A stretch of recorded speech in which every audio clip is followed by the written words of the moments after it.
So I thought today we'd have a quick look at the melons. These are my furthest on crop. These came after the calabrese were harvested, and so they go in a little bit later than most people's melons, but I don't really mind. There's still plenty of time for them to grow. And of course, the calabrese is a really high value harvest for us. So yeah, I don't mind. I'm growing them up strings in this case, and the polytunnel can be a little bit hot for them sometimes, but they basically just have to cope as best they can. I've got some more melons outside though, so we'll go have a look at those. So this is my main melon bed. This one is just a generic cantaloupe. I don't know what the variety is. That's another champagne, and this one is another Minnesota midget. They're all looking, again, really nice and healthy, and you can see here basically my growing technique, which is I plant them through a halo and a water retentive mulch of strulch.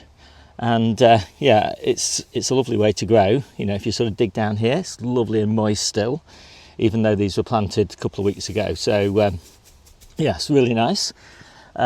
This bed was spinach over winter, then it was cauliflowers in spring, and as you say, now it's melons, and you can see just a few cauliflowers at the end there.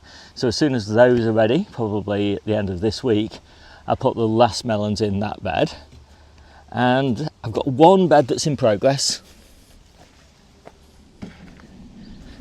So I've just cleared this bed. This was also cauliflowers, 5 cauliflowers to a bed. And again, I've got my halos, little pegs there that push down and to make sure the water gets delivered to the root zone of the plants. I put my planting pot in so that I can just pop that out and pop the melon straight in with minimal root disturbance. And of course I've watered this really well. I've watered the whole bed because I'm going to interplant with lettuces, but I've also given this particular halo and that pot lots of water as well. So there's plenty of water down there now, and I'm going to put this layer of strulch over the top. It is important when you're using strulch to make sure that if it's new strulch, you let it air for a while. I've opened the bags, left those open for a couple of weeks. I'll put this down. I won't plant until sort of 2 or 3 days time, when all the sort of smell of it has kind of off-gassed.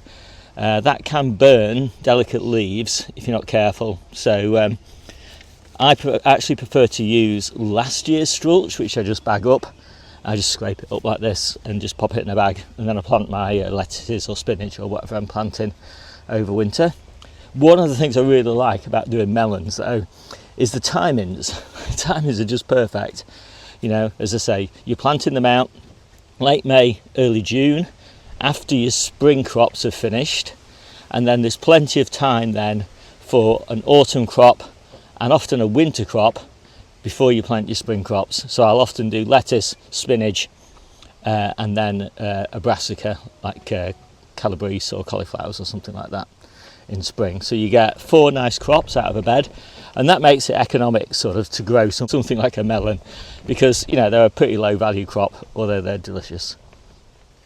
So this year I'm going to do a kind of slightly crazy experiment, because I've got quite a lot of space for melons as it happens this year, so I can afford to take a risk. I'm going to plant 2 melons in the same pot. So I started off like this, and I was going to snip off the weakest of the plants, and then I decided no, I'll just leave them both in and see what happens. So yeah, I've got enough in here to give me a bit of a comparison. So I've got quite a few here where I've got 2, and quite a few where I've got 1. So yeah, quite excited to see what happens there. Maybe not very many, maybe lots more small melons, I don't know. So I prepared this bed with well-rotted horse manure as a mulch, and then just a sprinkling of bloodfish and bone, mainly because the well-rotted horse manure wasn't very nice actually. It was bedded on wood chips, wood shavings, which I'd much prefer straw. So all that wood, I thought I'd offset that a little bit. And this is a champagne sown 15th of April. It's just how I want it. Looks like there's actually three plants in there. I don't think I'll push it that far. That's nice, it's not root bound.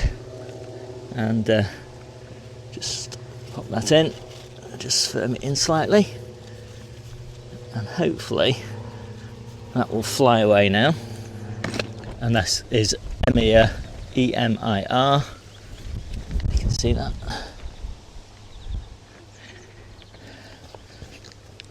And there's only 2 in that one. That's a bit soggy, and so the root system isn't quite as nice in that one. Pot's a bit wet.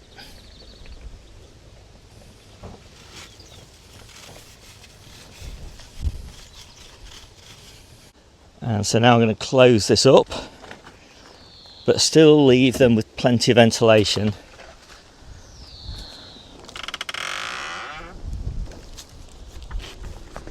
So just put the support chains in for this bed, because I've just taken the cover off my early red cabbages. And imagine these are melons, because this is basically the same as I'd do in a melon bed. The only difference is, because this is a summer squash, which grows with a single leader mainly, I'm going to go, it's sort of planted off centre, it's going to grow this way and that way, whereas the melons go in the middle and they have 4 leaders going into the corners. So what I want to do is dig down, hopefully into moist soil, and just pop these lettuces in. And this bed now is fully off-gassed, so the leaves won't get burned. If you kind of put them in like that with new mulch, the leaves just burn. They often survive, but they burn, so they struggle quite hard, quite badly. But this is a doddle.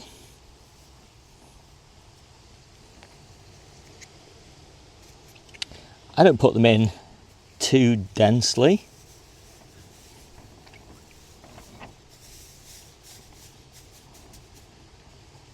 Because they've got plenty of space. I just want to put them sort of around the outside there. And it gives plenty of space for the squash to grow as well.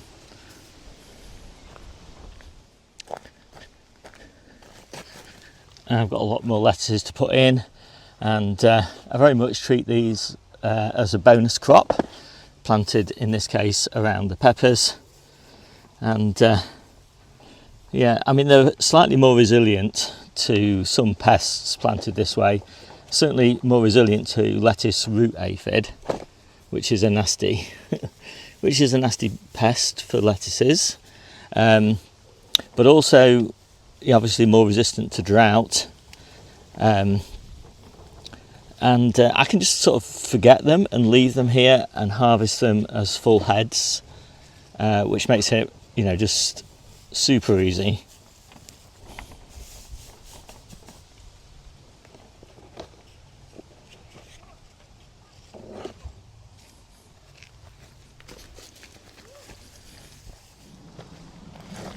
Oh, it's so nice to get all these lettuces in the bank, so to speak. So I think I'm finished now for the day. My name's Steve. This is the Outgrow channel, and I'll see you soon.